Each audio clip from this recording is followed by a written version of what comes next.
Nous poursuivons encore une nouvelle interview et c'est vraiment avec un plaisir, un réel plaisir que j'ai Madame Mireille Grolot, chargée de communication et de développement économique de la ville de Casselman.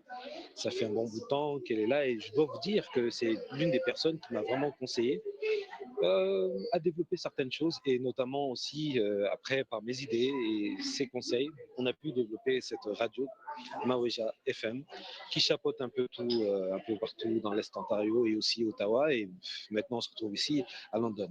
C'est un plaisir de la revoir ici au Forum provincial des réseaux en immigration francophone de l'Ontario. Bonjour Madame Mireille Golo, comment allez-vous? Bonjour, ça va très bien. Et toi? Très bien, très bien, très bien. Je suis vraiment surpris de te voir ici, c'est super. Ça fait du bien.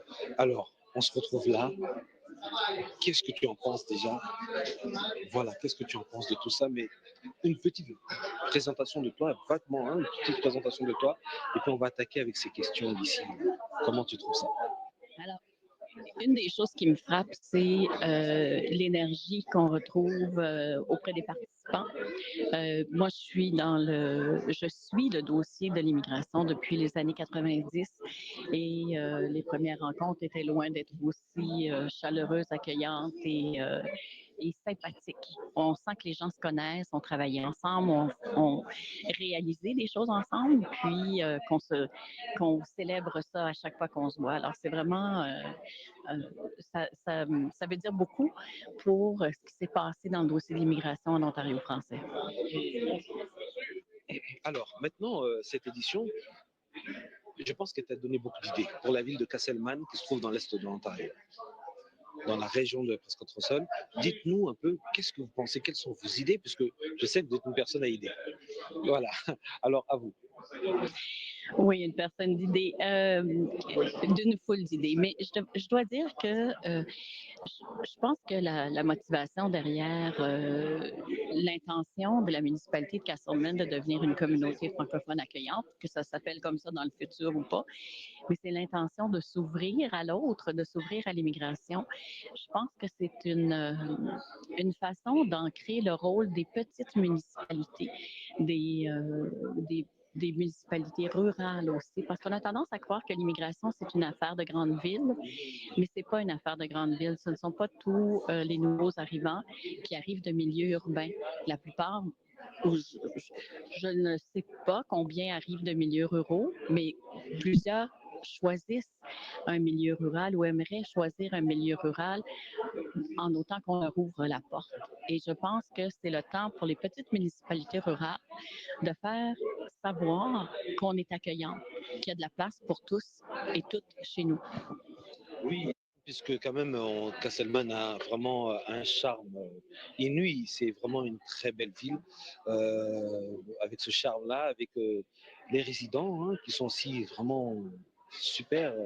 Mais c'est vrai qu'on peut reconnaître que on a toujours peur. Hein, on se pose des questions, on se dit mais l'immigration, est-ce que.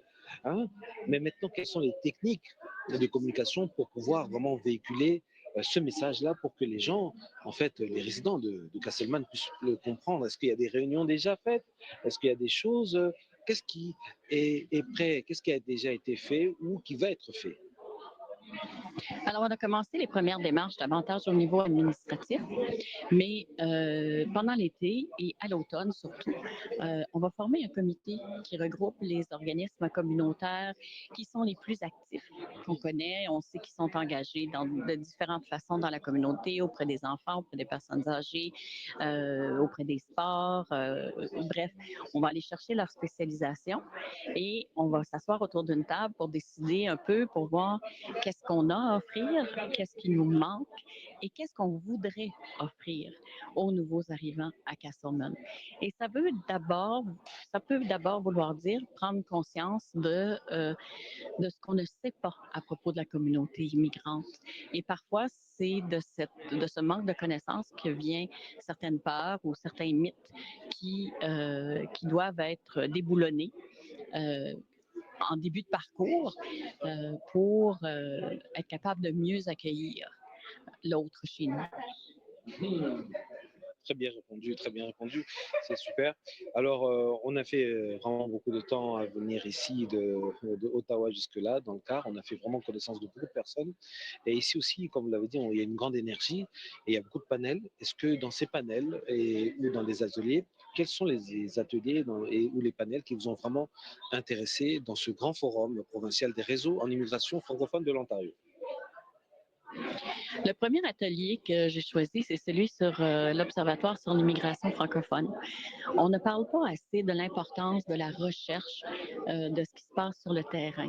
Je pense que c'est aller chercher ces données-là qui dépassent l'anecdotique. Je veux dire, l'anecdotique, c'est important, mais avoir des données probantes, avoir des données qui peuvent asseoir le fait que l'immigration francophone, c'est un succès et de quelle est la mesure de ce succès-là. Alors, je pense que ça, c'est un des premiers ateliers auxquels je me suis inscrite parce que c'est quelque chose qui me parle. Ayant déjà travaillé au sein d'agences gouvernementales, ce sont des chiffres qui sont très éloquents et qui aident à confirmer du financement, confirmer des orientations gouvernementales et qui nous rassurent aussi, nous, comme communauté, dans le travail qu'on fait. On est sur la bonne voie, on n'est pas sur la bonne voie, on a du travail à faire dans tel domaine, à tel niveau. Donc, je pense que c'est vraiment quelque chose qui est important. Un autre atelier auquel je me suis inscrite, c'est justement de déboulonner certains des mythes qui existent entre la communauté d'accueil et la communauté des nouveaux arrivants. Je pense que c'est important de se rappeler ces mythes-là, de se rappeler aussi que ce n'est pas tout le monde qui a été exposé à l'immigration et c'est un phénomène assez nouveau dans les communautés francophones et de s'assurer qu'on a en main les bons outils pour appuyer et les nouveaux arrivants et les communautés d'accueil. Euh, Puis, je sais que j'ai un troisième atelier, mais je pense que c'est l'impact que les communautés peuvent avoir auprès des immigrants. Alors, c'est thématique, on s'entend, mais c'est des ressources que je veux pouvoir apporter aux membres du comité local pour pouvoir appuyer les démarches qu'on devra faire pour s'inscrire comme une communauté accueillante. Super, super. Alors, je voulais dévoiler un petit secret, votre petit secret, ce que vous êtes en train de préparer, mais elle le dira plus tard elle-même et tout. Alors, un dernier mot hein, pour tous les auditeurs qui vous regardent presque trop seuls aujourd'hui. Vous pouvez regarder la caméra, vous adresser à eux. Un petit mot. Je pense que il ne faut pas avoir peur. Je pense qu'il faut faire preuve de courage. Il faut montrer comment la communauté francophone est déterminée, comment elle est ouverte, comment elle est prête au renouveau, parce que c'est vraiment de ça qu'il s'agit. Si vous pouviez voir tous les jeunes personnes qui sont dans la salle, vous trouverez, c'est extrêmement rassurant de voir qu'il y a une belle relève, pas qui se prépare, mais qui est en marche, qui est déjà en train de s'installer et de découvrir et d'inventer une nouvelle Franco-Ontarie. Et ça, c'est magique de pouvoir participer à cette renaissance-là, à ce renouveau de toutes parts.